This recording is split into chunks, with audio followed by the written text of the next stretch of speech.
We learned on Friday, and we learned it live on this program when Transport Quebec was making the big announcement that the Île-Aux-Tourtes Bridge will go down to 3 lanes. This following another crack being discovered. And, of course, it was closed over the weekend. Now, as of this morning, just 3 lanes available total, by the way. Of course, changes 2 lanes in one direction, 1 lane in the other, depending on the rush hour. Of course, the Transport Ministry admitting that the bridge is on its last legs and that there will not be 6 lanes until at the very least the end of 2026. Let's now go to the Mayor of Sainte-Anne-de-Bellevue, Paola Hawa, joins us with more on this. Welcome back to the program, Mayor Hawa.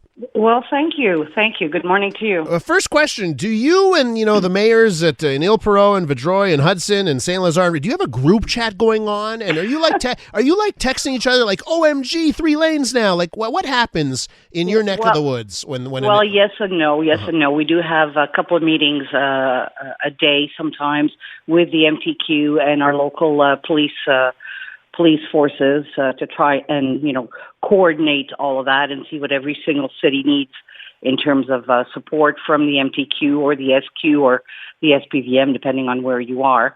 And, so we do that at least once a day. And sometimes on Tuesday, but on Friday, I believe it was twice. So we keep up with all of that. And so tell me about Friday and that day. And your thoughts on a situation that is seemingly deteriorating. Well, are we surprised? Mm-hmm. Are we surprised? We've known about it for a long time. And you were talking before about politicians and being honest and forthright and saying it the way it is. Could we say it the way it is about Île-Aux-Tourtes and the extension of the 20? We've been talking about it for 20 or 30 years. And successive governments, I don't care which one was in power at the time at the provincial level, have neglected to act.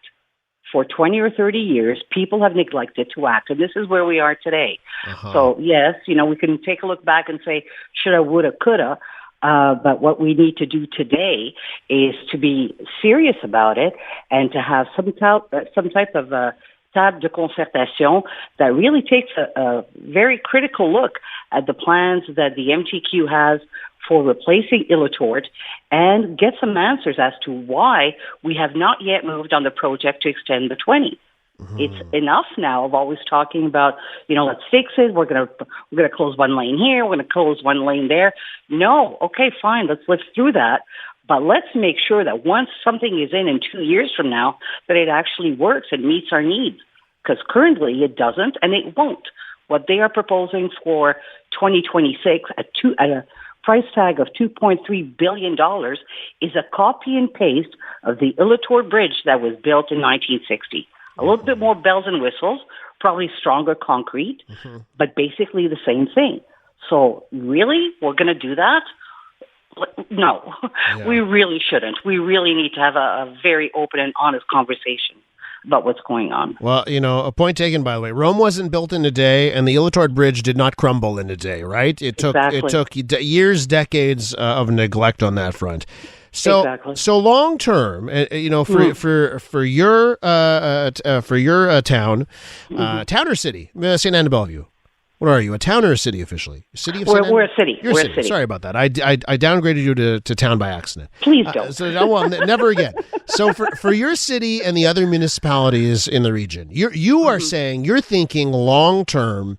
You're thinking you got to have a real plan for an upgrade of the Île-Aux-Tourtes, and then the other span, which is the 20, needs an upgrade as well. That's what you're saying. That's correct, because right now you only have one real way of getting on and off island towards the west. Uh-huh. And we know that off island westward, so Vaudreuil and beyond, is the fastest growing population in all of Quebec.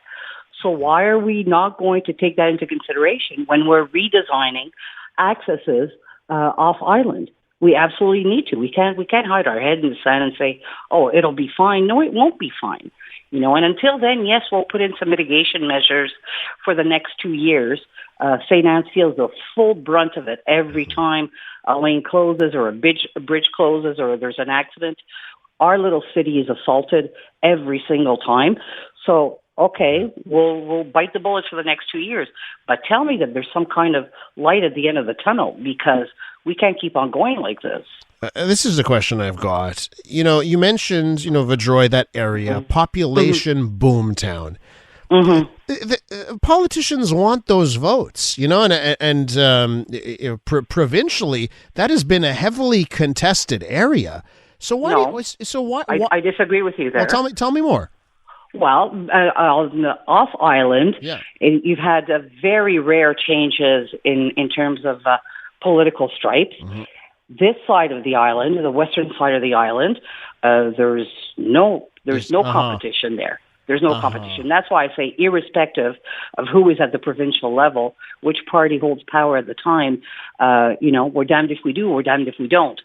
So I think it's time that the western part of the island says, you know what, we count too, and you need to listen to us, even though, you can always count on our vote or you can't always count on our vote, but we need to stand up and say it's enough. To be overlooked it's enough. We exist, we're here, listen to us, and deal with our needs. And it's very true. There's an independent in Vaudreuil right now, but that's a very unique situation. Exactly. That area goes red, and especially on island, the western part of Montreal, red. If your vote is never up for question, it's hard to get things. Exactly. That's exactly it. And it's not to say that the people who represent us don't mean well and don't work in our best interest, but we have to understand that there's an impact and a reality that comes with our vote. And I think we're living part of it now. What did you see this morning? What's because you mentioned your Sainte-Anne-de-Bellevue gets impacted when people have to change their commutes and try switching over to the 20 and use other spans. What did you see today?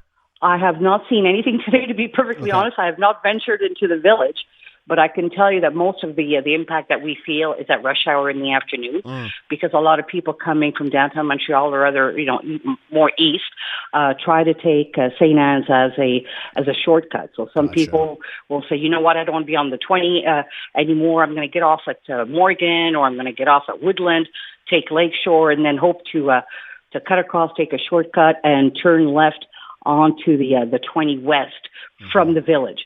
Well, surprise, surprise, we have shut down all those shortcuts.